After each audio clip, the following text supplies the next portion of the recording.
Welcome back to another best wildcard team video for FPL, this time out of Gameweek 35, and this squad will help you set up very well for the double game weeks in 36 and 37, but also 35 and 38, which are normal game weeks, but you always could have a few surprises headed your way. And even if you're not using the chip this week, this team will just help you with your transfer plans, ideas for the best players to buy for the remaining 4 game weeks of the season. If you end up enjoying this video, be sure to drop it a like. Let's try to get this over 300, and we're looking to push on towards 20,000 subscribers and beyond, and I think we can get to that target very soon. But without further ado, let's jump straight into this video. I want to do something a bit different today, show you a more aggressive team with some different picks that maybe we would never have discussed beforehand and something you might not have seen elsewhere. I've gone for David De Gea. I think he's the best goalkeeper in isolation from now until the end of the season. He's got a double in 37. Let's see how he does in the second game of double game week 34. The fixtures generally are pretty good, and Man United only need 3 victories from the remaining 6 games to secure their space and their spot in the top 4. And I think David De Gea is a very good way of covering that Manchester United defence. He's going to start every single game. He's got a few saves in him, sometimes some bonus points. And whilst Dallow's looking very promising and you've got Luke Shaw, I'd still want to go for David De Gea somehow. And your next best alternative is probably Ederson, but you're really relying on clean sheets there, and you can get a lot of 1 or 2 pointers from the Brazilian. So I would rather go for David De Gea if you can do so. He is obviously a little bit cheaper than Ederson, but you might want a Dallow, a Luke Shaw, Bruno Fernandes or Rashford, and that can also impact the way you cover Manchester City and Manchester United overall with your triple ups. But I would strongly recommend David De Gea. Iverson's just there as a backup option. You can go for 2 alternating goalkeepers, but at this moment in the season, I think David De Gea from now until Game Week 38 will do you just fine. I think most of us can agree that having a defender from Liverpool, i.e. Trent Alexander-Arnold, a Manchester City defender, at least 1 Newcastle defender, 1 from Manchester United and Brighton is probably the ideal way of covering the defence from Game Weeks 34 to 38. And Trent Alexander-Arnold continues to deliver attack and returns. He did it once again against Spurs. No clean sheets in that time period, but he's getting those assists. And once he can get those 1 or 2 clean sheets, he can also add some bonus points to the mix as well. And despite being the most expensive defender in the game, Trent is probably the best one to have from now until the end of the season, and I'd highly recommend him. And this is something I wouldn't have done maybe 10 game weeks ago, but I think the landscape has changed in FPL, and with the fixtures and with Liverpool obviously looking and hunting for that top 4 spot, it might be out of their reach, but they're still going to go for it. They've got some good home games too. I would highly recommend Trent Alexander-Arnold as a result. I've also gone for Luke Shaw, but if you want a cheaper alternative, then Dallow is certainly the one, and you might be a bit apprehensive of doubling up on United defensively, but they've kept a lot of clean sheets recently, especially in home matches against the likes of Aston Villa, who have scored in every single game under Unai Emery until they went to Old Trafford. And I was actually predicting a 1-0 victory for them, and that's why I benched Ollie Watkins in my double game week 34 team. Kieran Trippier is also in here, but he's blanked in his last 5 games, and I believe he's only got 2 returns since game week 22, but I still have a good feeling about him in double game week 36 and also in 1 or 2 other games from now until the end of the season. But Trippier has certainly been disappointing, and I'm very surprised because he looked absolutely unstoppable and absolutely essential, you could say, for the first 20 game weeks of the season, but in the last 10 or 12 game weeks, it just hasn't worked out for him, and Newcastle aren't keeping clean sheets. They might be winning 3 or 4-1, but they are conceding that 1 goal, and Trippier isn't getting enough attack and returns to really justify an inclusion. And once again, if you're not able to afford this squad overall, and you really want to go for something like this, then Kieran Trippier down to another Newcastle defender like Botman, Fabian Schär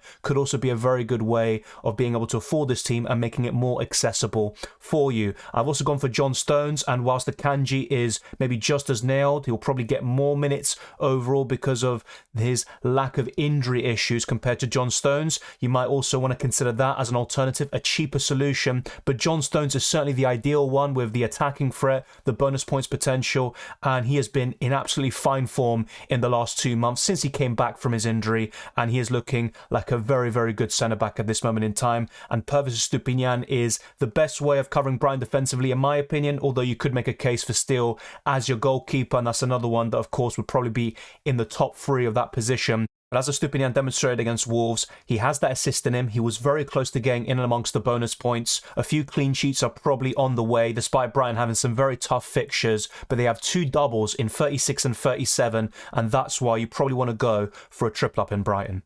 The midfield is usually a position I'm most confident about when I'm using my team selections for the best wildcard and free hit team videos, but this week is a little bit different. There's probably 3 players here in March, Mitoma and Grealish who I'm not too confident about, especially with Grealish. And with Brighton winning 6-0 and for March, McAllister and Mitoma to only come off the bench against Wolves and only produce 1 pointers, that was certainly frustrating and also unexpected. Other key players like Caicedo were also benched and Brighton still set their record Premier League victory, but I'd still recommend going for at least 1 Brighton midfielder, and in this case I've gone for 2, and March and Mitoma remain my favourite ones. But March actually started that game, came off before 60 minutes, but he was the most disappointing of the lot and he wasn't involved at all, whilst Brighton just continued to score goals and they were 5-0 up within 50 minutes. And Salah, I think, is probably the one we can agree on. He deserves a spot in this team, but that also prevents you from going for Harry Kane up front. And I have to say, Harry Kane has been so terrific this season, even when Spurs get battered by Newcastle and at one point they were getting battered by Liverpool. Kane was the one scoring the goal and he also helped them get back into that game over the weekend. So it's kind of a really difficult choice, I think, between Salah and Harry Kane, and you could go for either one. I think both of them are in great form. Kane has been more consistent throughout the whole season, and if you decide to maybe go for a cheaper midfield instead of Salah and then go for Kane up front, I think that's certainly viable. But we're going to go for 3 really good forwards, with 2 of them having a double game week in 36 and 1 of them having a double game week in 37. I've also gone for Rashford. I think that's very self-explanatory. He's got a double in 37, some good fixtures as well to wrap up the season, and Man United will be looking to build up the match sharpness and the rhythm in preparation for the FA Cup final, and I think they have a very good chance of finishing 3rd. If not, I think 4th is still a pretty good season considering the trophy they've already won and also reaching another cup final. And Jack Grealish is the one I'm least certain about, but he's got that double in 37, some very good games before them, and I know De Bruyne would be the kind of ideal one, but he actually was missing in game week 34, in the first game at least, due to an injury, and he's going to be a bit more of a concern heading into game week 35. I think he'll be available fairly soon, and I would rather go for him over Grealish, but it's a question of budget, and you can't have Trent, Salah, Haaland, for example, as well as Kevin De Bruyne. You're going to have to make some sacrifices there and decide to prioritise certain players, and it also doesn't mention the likes of Harry Kane, of course, who have been absolutely terrific this season. So that's the midfield 5 I've gone for. There are a few doubts about some of the selections, but overall it's still a very solid midfield 5, and I know Arsenal midfielders are still worth mentioning, like Saka, Odegaard and Martinelli. If you really want to go for an Arsenal midfielder, I'd highly recommend the Brazilian out of those 3. But as we all know, any one of those 3 could do a fantastic job for you. And if Trossard can get back into the side, he might help Arsenal get out of this bad predicament they're in with no wins in the last 4. And let's not forget that when Trossard started those 7 games, Arsenal won all 7. So he's another one that deserves an honourable mention. But Martinelli is certainly the safest and the most explosive. This is certainly the most different part of this team. We're going for 2 Newcastle forwards, and one big question heading into double game week 36 is which Newcastle forward should we go for? Whilst I still prefer Isak, Callum Wilson certainly deserves a mention, and despite having lower expected minutes and also being benched more often than Isak, he's only blanked once since double game week 29, and Newcastle had 2 fixtures in double game week 29, so Callum Wilson has been very consistent, and despite coming off the bench more often than not, it doesn't stop him from returning. And it could be a situation where in one of these games coming up, maybe even 2 or 3 of them, Newcastle could start the game with both Callum Wilson and Isak. I certainly wouldn't be surprised to see that tried out against Arsenal from the get-go, and that could actually bear some really good results up against the likes of Rob Holding. If Arsenal were to go with him once again, I think Callum Wilson and Isak could absolutely destroy him, and Newcastle could get a very big victory over Arsenal, who now aren't the league leaders, but they could still be chasing and hoping for a slip-up from Man City in that regard. So Callum Wilson and Isak, I think, are absolutely terrific at this moment in time, and you could just make a case for going for both of them. You've still got Ollie Watkins, Harry Kane, of course, and a few other forwards that catch the eye. But ahead of double game week 36, one big differential for those of you looking to chase rank is to, instead of going for a double up in Newcastle defensively, go for 2 attackers, and Callum Wilson and Isak are certainly the best of the lot. And there's a few other alternatives like Joe Willock in the midfield, who we'll discuss in other videos too. But Wilson and Isak for me are the standouts, and they're probably even better assets than Trippier at this moment in time. Erling Haaland is always in these videos. Let's not even discuss him at this point. Let's now go to FPL.team, talk about the starting 11 for Gameweek 35, the captaincy, and also show you a few alternatives if you want to go a bit safer and not go for Callum Wilson and Isak at the same time.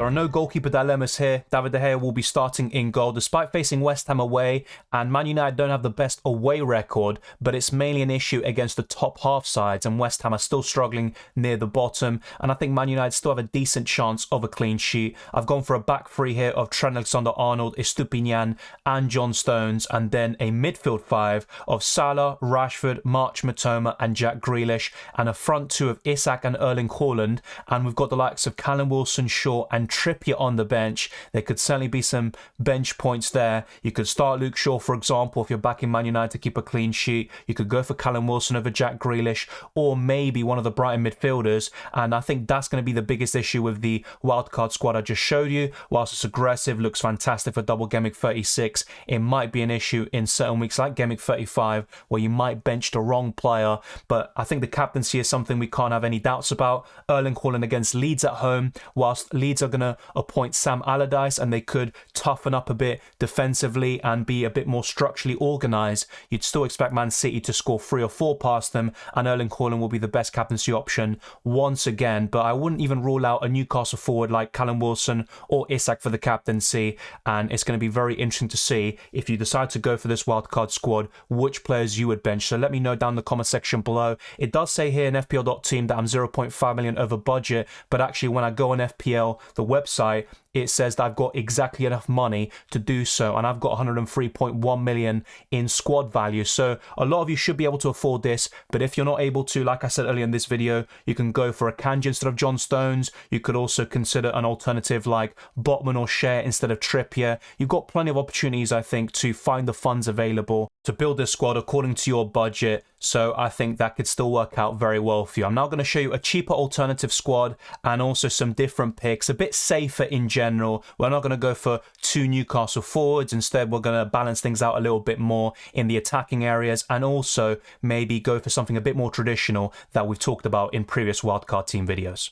In this case, we've gone for Edison over David De Gea, and we've brought Luke Shaw into the starting 11 with Estupiñán and Trent Alexander-Arnold. We've gone for the same midfield 5 with one change of Bruno Fernandes in for Jack Grealish, and the front two remains the same, but we've changed Callum Wilson to Greenwood and brought Botman into the defence, and we've got 1.1 million left in the bank, so this squad would cost around 102 million, and this will be very affordable for pretty much everyone watching, but there will be some exceptions, of course, and you can once again find a few downgrades here and there, which could include Bruno Fernandes. Maybe even Trent could be another one to consider to downgrade, but ultimately, a lot of you should be able to build this squad, and this team and this video in general will help you with your transfer plans, even if you don't have the wild card in your back pocket, just like myself. So let me know your thoughts down in the comment section below.